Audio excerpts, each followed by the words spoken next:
Mati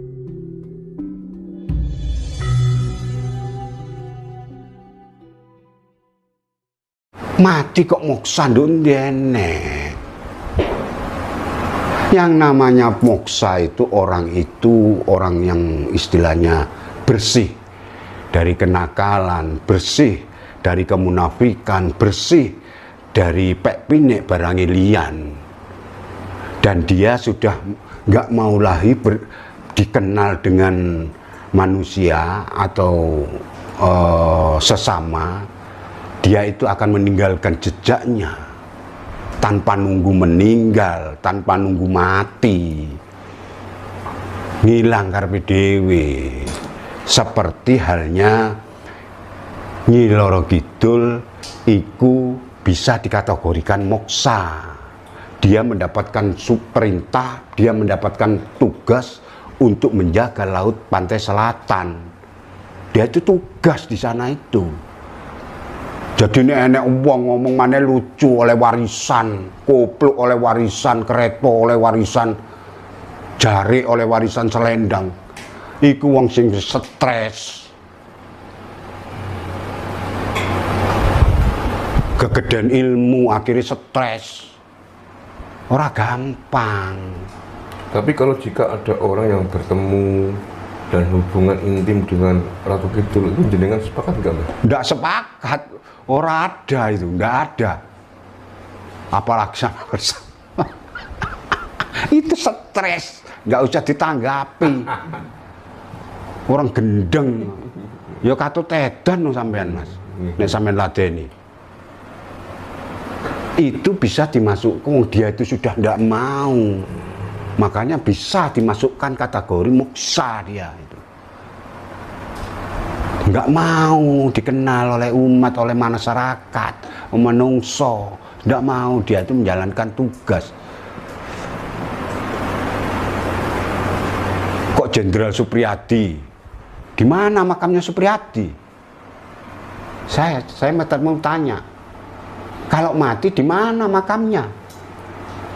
Kalau masih hidup di mana rimbanya? Nggak enak sing ngeruh. Karena dia sudah tidak mau dikenal. Orang gampang orang itu melakukan moksa. Yaitu tadi bersih dan bersih, suci dan suci dari segala-galanya. Nafsu ora enek. Keinginan sudah tidak ada. Kok malah bersetubuh ini orang kayalan sih. Itu orang tak punya khayalan yang sangat tinggi. Sedangkan yang punya khayalan itu adalah orang miskin. Nek wong itu menghayal berarti orang itu miskin. Miskin ilmu, miskin donya. Tapi kalau ada orang yang bertemu langsung dengan Ratu Kidul, jangan nyebutan sepakat. Bertemu? Nggih. Kalau bertemu secara gaib, saya Iya, percaya. Dan ilmunya seberapa? Tak ukur dulu. Orang gampang. Kalau ingin bertemu beliaunya itu di bulan Suro inilah. Di Alas Purwo. Kenapa kok harus di Alas Purwo dan dengan bertepatan bulan Suro, Mbak? Suro itu bisa dikatakan suci roh, bisa dikategorikan suro itu surupe roh. Jadi yang selama ini digunakan, dimanfaatkan, apa itu menggunakan apa itu, digunakan apa itu. Nah di bulan suro ini kita sucikan, kita asah. Kalau kita punya pengetahuan, kalau kita punya ilmu, kita asah. Setelah suro kita gunakan lagi ben landep, Mas. Jadi kalau di bulan Suro itu dia itu biasanya H-1 sampai H+7 itu ada pertemuan. Makanya di Alas Purwo itu di garis suci, di tengah-tengah itu bulat.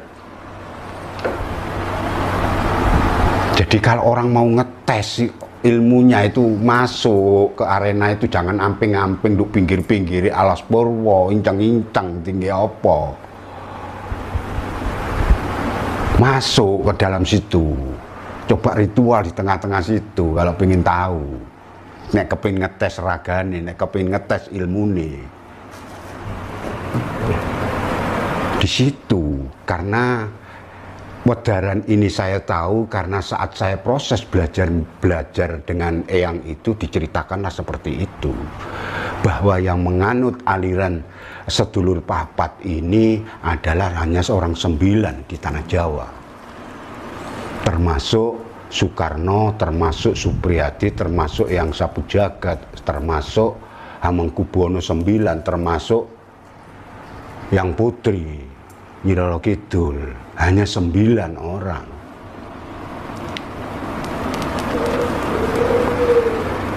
Nah terus ini Mbah, ini masih ada kaitannya dengan moksa.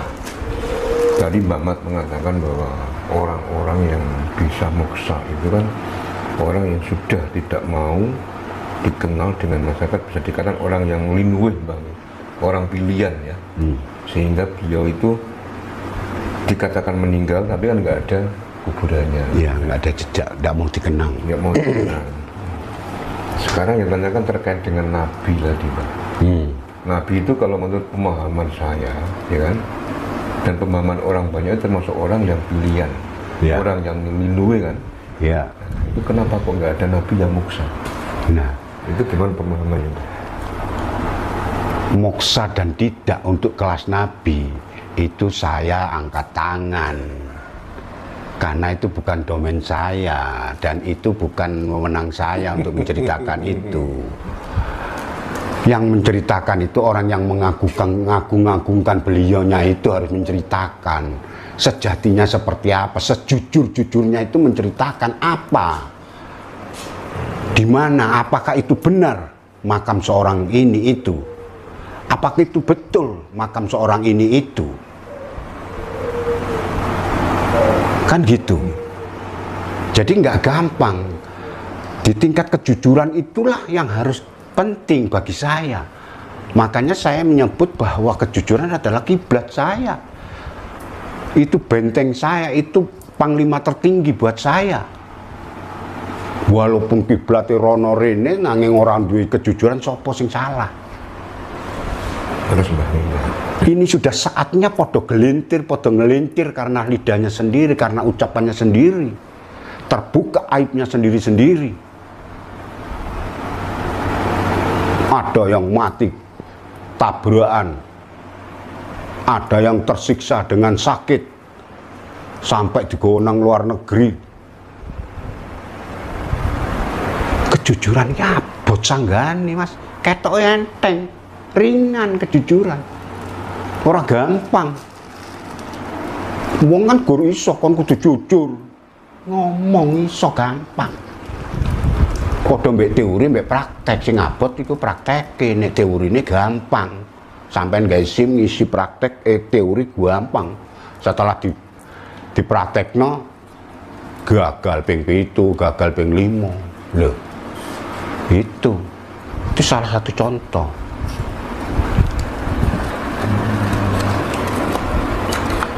Mulanya sampai digambarne sebuah kisah, sebuah legenda Sunan Kalijogo. Awak dhewe aku iki oleh warisan teko Sunan Kalijogo, Mas.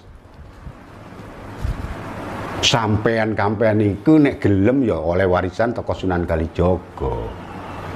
Nek sing digambarno iku mau njaga kali, awak dhewe njaga ati, Mas. Ati iki minangka gambarane kaya kali iku, mili terus, keinginan terus, ada banyak keinginan. Itulah contoh aliran sungai yang digambarkan, bukan itu cerita. Itu gambaran supaya manungsa iku mau iso nyontohkan, bisa mengemban amanah gambaran itu. Ketoke sepele Sunan Kalijogo njaga kali. Secara logika nggak bakal ngale kali itu dijogo tinggi apa. Kali itu kan milih berbagai macam jenis, ada yang berharga dan ada yang tidak. Sama dengan mengalirnya hati kita, keinginan kita, beraneka macam dijogo. Ikilah warisan Sunan Kalijaga. Nek iko gambarane njaga kali, nek aku tak wujudno njaga ati, Mas. Iya toh? Nggih. Wong itu legenda cerita, diabaikan sama orang. Itu sebuah wujud bentuk gambaran supaya orang itu bisa lelaku bisa menjaga seperti ketaatan seorang Sunan Kalijaga. Tongkate dincekno iku minangka ngadeke kudu jejeg, kudu seket. Ora gampang dipengaruhi apapun. Ora gampang dipengaruhi donya brana. Jejeg. Itu gambaran awake kudu seken, kudu kuat, njaga ati. Filosofinya seperti itu. Itu bukan sebuah cerita dongeng, bukan. Ini banyaknya orang masyarakat kita, saudara kita yang tergelincir. Padahal itu mengandung filosofi yang sangat luar biasa.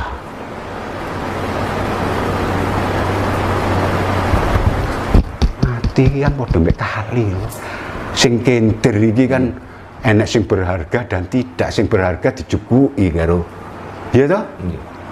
Ini, Mas. Tapi kan tetap mengalir kali itu. Enggak ono mampet-mampet, sama dengan ini. Hati kita terus mengalir. Nek atine sampean mandek ya wis wassalam, Mas. Iya toh, Mas?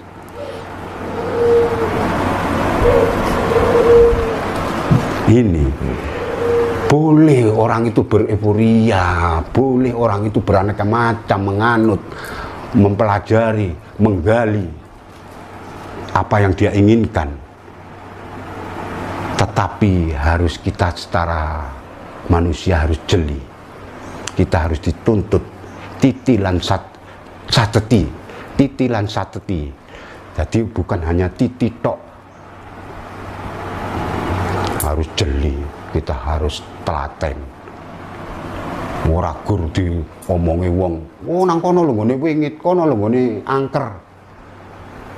Lho ngene kegelapan, ngene petengan kok dideleki, kok ditunggoki lha apa ndeleki apa? Lah wong wis mati ae sik didelekno dalan sing padang. Didelekno panggonan sing jembar, lah iku dalan sing wingit, dalan sing peteng kok dinut itulah. Enggak salah kalau orang itu dikatakan tersesat.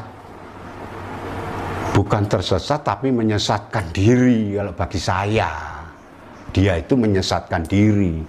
Lho wis nggon peteng kok dideleki apa? Benar, Mas. Karena apa? Secara global bahwa apa?